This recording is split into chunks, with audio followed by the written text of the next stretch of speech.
SEC Media Days, brought to you, of course, in part by our friend Bassey's Lawn and Garden. David Bass has got you taken care of there in Cleveland, whether it's commercial, industrial, whatever you need, Bassey Lawn and Garden. And joined by a very special guest of ESPN, joining us now.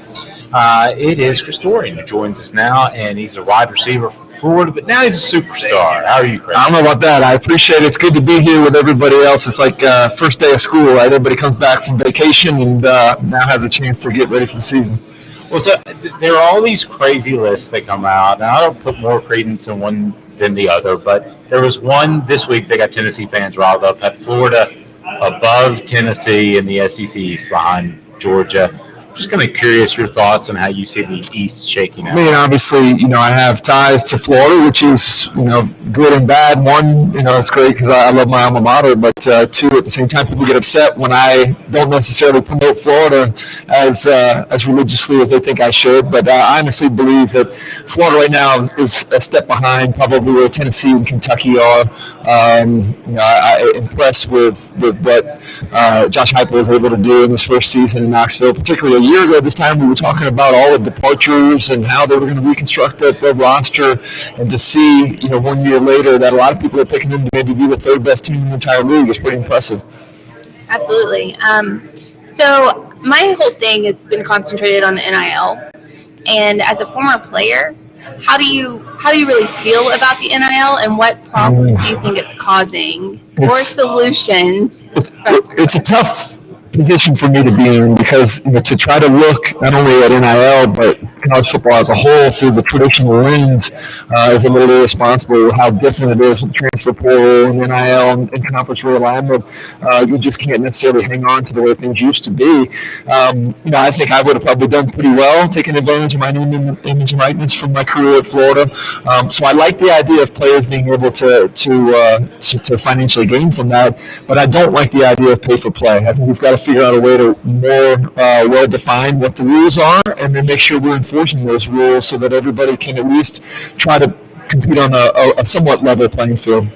Who would you leave that up to, like enforcing the rules? Because we all know the NCAA is kind of sitting on its hands with everything. I think what you'll end up seeing through some of this realignment is football becoming an entity in and of itself, figuring out who wants to opt in, understanding that maybe you can't necessarily do things that the regular student body can do. For me, it was a privilege to play college football. I had an opportunity not only to have my schooling paid for, get a degree from the University of Florida, but play in the NFL and then use the success I had at Florida to do what I'm doing now.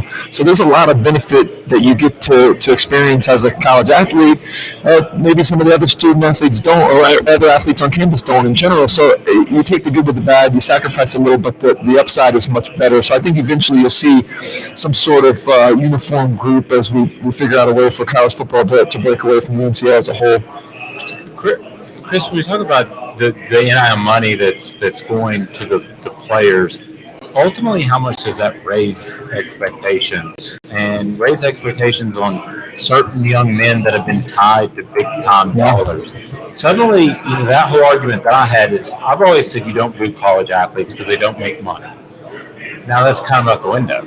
Well, it depends on how you're looking at it, right? I mean, are these people being paid because of what they're supposed to be doing on the field? I mean, I think we'd all be naive if we said that wasn't an expectation, especially when you're seeing guys that haven't even played a snap of college football yet making more money than the proven players are on the roster returning.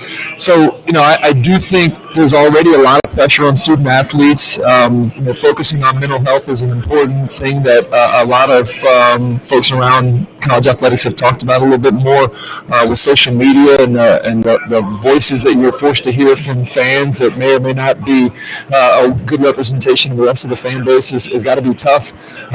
But then you add another layer of getting paid and people knowing that you're making this kind of money and not necessarily having the success as quickly as you might want to have. It's something I think that we're going to have to continue to focus on and protect student athletes as much as we can to create some support for the mental health aspect.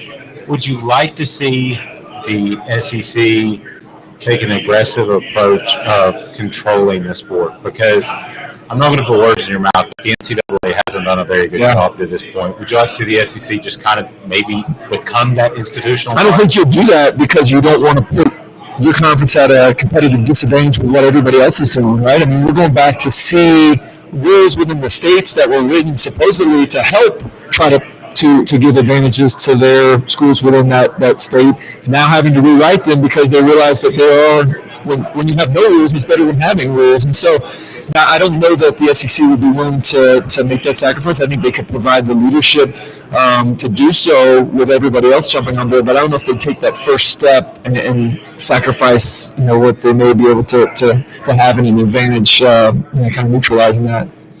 So a lot of people come at this from a college perspective, but from an NFL perspective, do you see the NIL hurting the NFL further down the road? I don't know that it hurts it.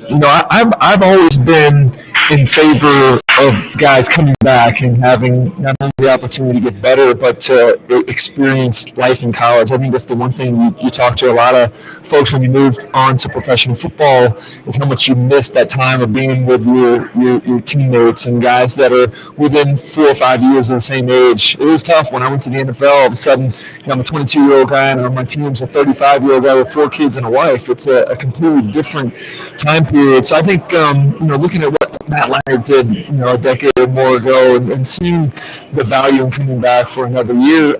NIL, for those that are fringe players, gives them an opportunity to make some money while at the same time enjoying that chance to come back. I'd like to see every year the number of guys that elect to go to the NFL early and don't get drafted grows. And yet, there's plenty of cautionary tales. I think this can help maybe stem that continued growth a little bit. As far as the conference realignment, we'll get your thoughts on this. It just seems odd for me to have USC and UCLA playing in the Big Ten. Yeah. It just doesn't seem like a fit. To me, it makes the SEC look even more prominent because it looks like the Big Ten is just going after television markets. How did you read that move? Because it was a bit shocking. Yeah. Again, I think you, like me, are guilty of trying to look at it through this traditional lens of regional college football, and that's not the case anymore. The idea is to, just like you said, add more eyes for the television viewers to be able to earn more money for your conference in terms of television rights. I think it's one of the things that we had Commissioner Sankey on our show this morning. I heard him at the podium today. He's talked multiple times about our footprint remaining contiguous, and somewhat regional, remain. Even though we're growing a little bit, the rivalries that already exist between teams like Texas and Texas A&M or Texas and Arkansas. He mentioned a couple members of the original Big Eight. So it's kind of cool to see that being absorbed into the SEC. But the idea of UCLA or USC playing a November snow game in Michigan or Columbus, it doesn't seem like that is a great fit, really.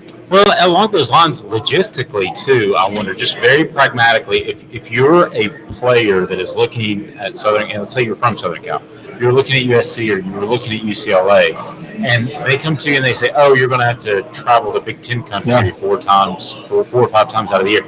That, to me, if I'm UCLA or USC, is something that I would work in recruiting against them. Well, think about 2 years ago when the pandemic first struck, and all of a sudden all of these issues with athletic departments, finances came to light. They talked about the travel and trying to stay more regional. That's why I think we go back to it. We talk about football breaking apart from everybody else, because how is UCLA, how are they going to travel to the Big Ten footprint for volleyball, for women's basketball, for some of the non-revenue creating sports? I think you're going to have to see a separate entity for college football itself, because it's just not sustainable for all of the other sports.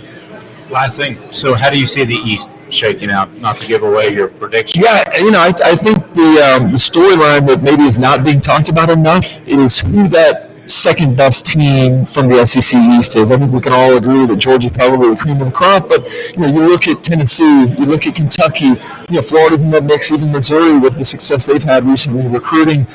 Who's able to kind of take that next step? I honestly believe I said today I thought Kentucky was probably the third best team in the conference this year, but I wouldn't be surprised to see Tennessee take that honor of being the second team behind Georgia. Tennessee's got to find a way to get past Florida. That dynamic is certainly much different than the one that I experienced when I was at Florida and Tennessee and Florida having that big game in September that would ultimately decide who would end up going to the SEC championship game from the East. But I think that'll be those first 5 games, road game at Pitt, having an opportunity to get Florida home. That'll tell us a lot about what Tennessee's season could potentially be. You did all right in those games, though. I did well.